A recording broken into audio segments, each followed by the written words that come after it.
एक है मनुवाद और एक है अंबेडकरवाद।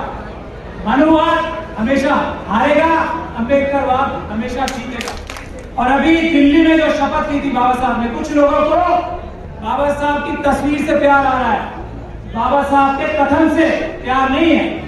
जिन लोगों को तस्वीर प्यारी है उन लोगों को बाबा साहब की शपथ भी प्यारी होनी चाहिए। पहली बात तो ये, क्या सिर्फ तस्वीर अच्छी लगती है, कहना नहीं बाबा साहब का कथन अच्छा नहीं लगता?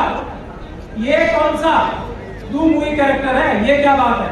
अगर बाबा साहब की तस्वीर को मानते हो तो बाबा साहब के कहने को भी मानना पड़ेगा, सबको मानना पड़ेगा, प्यार से मानना पड़ेगा, नहीं तो संविधान के डंडे से मानना पड़ेगा।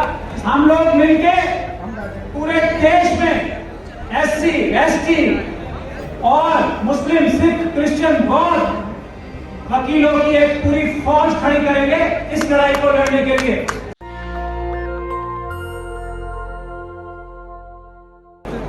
ये मौका दिया कि मैं आज आप सब लोगों के सामने अपने दिल की बात रख सकूं। उसके बाद बहुत ही प्यार भरा आपको जय भीम, नमो बुद्धाय और अस्सलाम वालेकुम। हमारे देश में बहुत ध्यान से सुनने की बात है, दो ही ग्रुप हैं, गुट हैं। एक है मनुवाद और एक है अंबेडकरवाद। ये बहुत ध्यान से सुनने की बात है। मनुवाद एक ऐसा राज चाहता है, एक ऐसा निजाम चाहता है जो मनुस्मृति के द्वारा लागू किया जा सके। अंबेडकरवाद एक ऐसा निजाम चाहता है जो भारत के संविधान से लागू किया जा सके और जिसे सारे विश्व के जितने भी बड़े बड़े धर्म मान्यताएं हैं सब मानती हैं। जो दो बड़े बड़े प्रिंसिपल्स हैं, एक समानता यानी कि बराबरी और दूसरी इंसाफ। इसीलिए मैं अपने आप को बहुत सौभाग्यशाली मानता हूं कि मुझे यहां आज बुला के आप लोगों ने मेरा मान बढ़ाया। क्योंकि मैं वकील हूं तो मेरी जिम्मेदारी है, थोड़ा सा टाइम ज्यादा लूंगा लेकिन जिम्मेदारी है कि आप लोगों को भारत के संविधान और कानून के बारे में बता सकूं और जो हालात आज देश में और पूरी दुनिया में चल रहे हैं उसमें बुद्ध धर्म की इंपॉर्टेंस में आपको बता सकूं। आज दुनिया में जो हालात चल रहे हैं उसमें शांति स्थापित करने के लिए बुद्ध धर्म की एक बहुत ही अहम योगदान हो सकता है, इसमें कोई शक और शुबे की गुंजाइश नहीं है।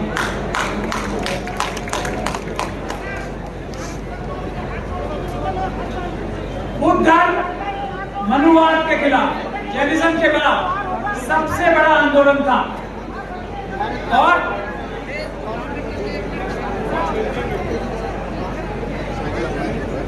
सबसे बड़ा आंदोलन था मनुवाद के खिलाफ, इंसाफ और बराबरी कायम करने के लिए। उसके बाद ही क्रिश्चियनिटी आई, उसके बाद ही इस्लाम आया, उसके बाद ही लिंगायत धर्म आया, उसके बाद ही सिखिज्म आया और दूसरे दुनिया के धर्म। लेकिन इंसाफ और बराबरी कायम करने के लिए ये बुद्ध का सबसे बड़ा मैसेज था। सम्राट अशोक से बुद्ध धर्म फैला पूरी दुनिया, लेकिन सम्राट अशोक के वंशजों को छल और कपट से समाप्त करके मनुवाद की स्थापना दोबारा भारत में की गई। आज भी वही समय है जब बाबा साहब डॉक्टर भीमराव अम्बेडकर ने मनुस्मृति को जला के जिस संविधान को बनाया था उसको दोबारा खत्म करके मनुवाद यानी कि हिंदू राष्ट्र बनाने की कोशिशें जारी हैं। लेकिन मनुवाद हमेशा हारेगा, अंबेडकरवाद हमेशा जीतेगा। क्योंकि अब देखिए दो सेनाएं हैं, एक तरफ है छल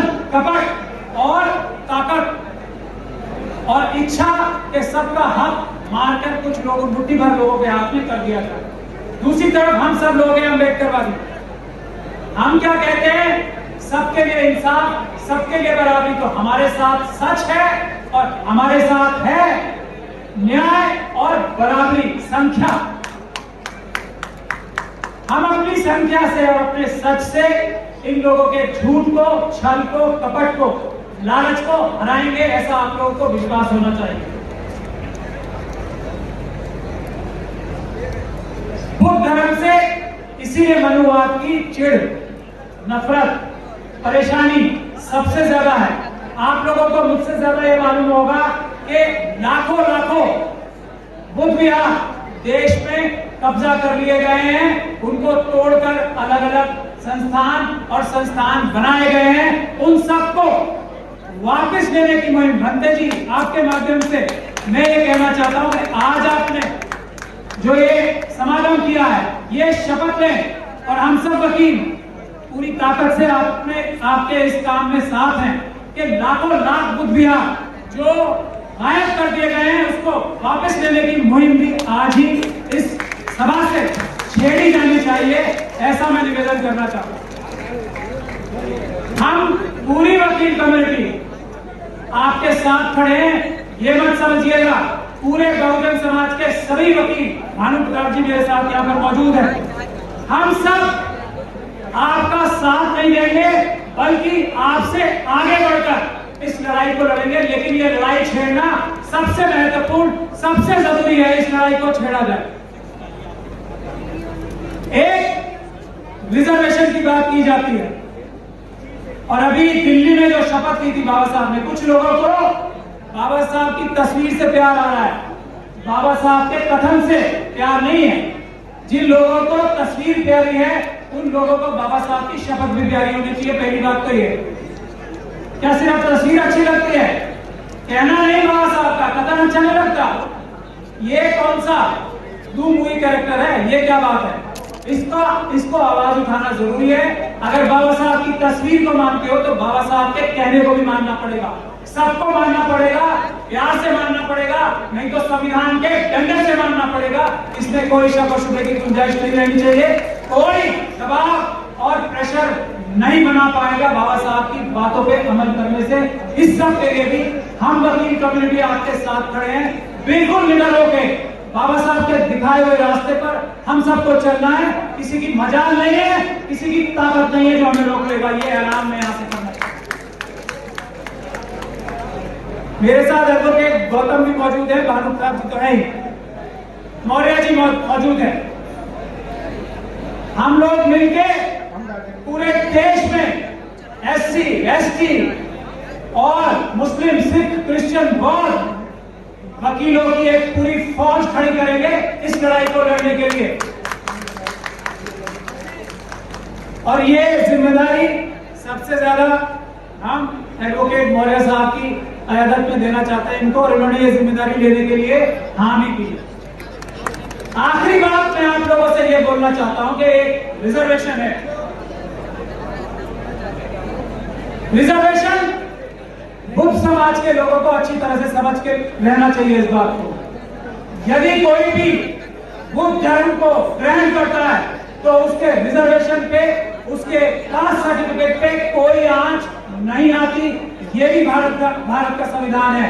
इसलिए भी मनुवादी आपसे और बुद्ध धर्म से सबसे ज्यादा डरते हैं कि एक तरफ तो ये कहा जाता है ना कि अगर आप किसी और धर्म में जाओगे तो आपकी रिजर्वेशन छीन ली जाएगी, लेकिन बुद्ध धर्म के इख्तियार करने पर, बुद्ध धर्म को ग्रहण करने पर, बुद्ध धर्म की दीक्षा लेने पर रिजर्वेशन कहीं नहीं जाना चाहती, रिजर्वेशन मौजूद रहती है।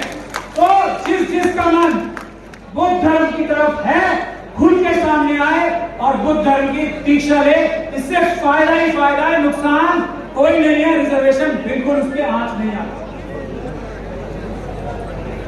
और अंत में किसी की देश में मजाल नहीं है कि वो किसी को कोई भी धर्म पालन करने से रोक ले। ये भी आप लोगों को पता होना चाहिए। ये भारत का संविधान है। यदि कोई अपना स्वयं का अकेला आदमी भी धर्म बनाता है तो उसको रोक नहीं सकता कोई, कोई कानून ऐसा नहीं है। अपना धर्म बना के उसका प्रचार तक कर सकता है। और बुद्ध धर्म तो कितने कितने देशों में भारत से उसकी उत्पत्ति हुई है और कितने देशों में फैल गया है। यहाँ बुद्ध धर्म के खिलाफ एक बड़ी साजिश हुई सम्राट अशोक के वंशजों के टाइम पे, उसको वापस करने की जिम्मेदारी आप सबकी और अम्बेडकर वादियों की है, संविधान के मानने वालों की, सभी ये बड़ी बड़ी जिम्मेदारी है।